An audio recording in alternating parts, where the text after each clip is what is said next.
Bismillahirrohmanirrohim. Abdurahmon ibn Mahdiydan rivoyat qilinadiki, Sufyon Savriy vafot etayotganida yonida edim. Ahvoli og'irlashgach, jon nazm holiga kelganda yig'lashni boshladi.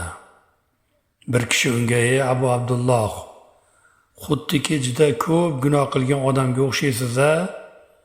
Munchalar yig'laysiz?" dedi.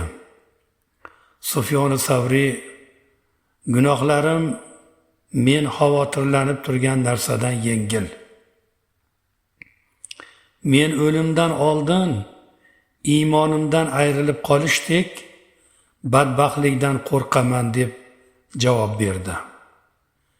Inson o'zini yaratilish hikmati, qanday yaratilganligi haqida ozgina bir tafakkur qilib ko'rsin. Insonga hayot berib, uni ona qornidan yorug' dunyoga chiqargan, uni yo'qdan bor qilgan kim? Albatta Alloh. Shunday bo'lgach, inson ana shu zotga shukr qilib, unga iymon keltirib, uning toat ibodatini qilmaydimi?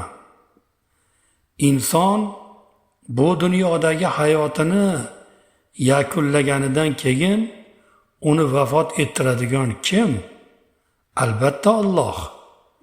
Shunday ekan, o'lim kelmasidan avval odam bolasi o'zini o'nglab Allohga itoatda bo'lmaydimi?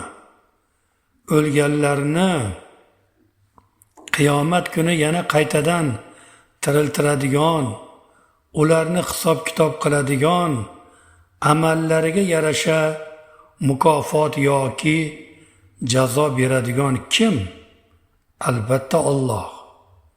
Shunday ekan, inson o'sha oxirat kuniga tayyorgarlik ko'rsa bo'lmaydimi?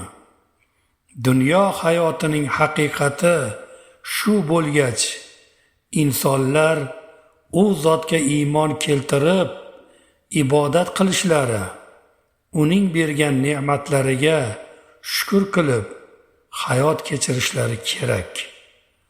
Ammo ming afsuski, ko'pchilik insonlar bunday qilishmaydi.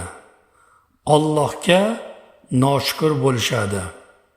Uni yo'liga yurmay, Parvardigorlariga isyon va itoatsizlik qilishadi.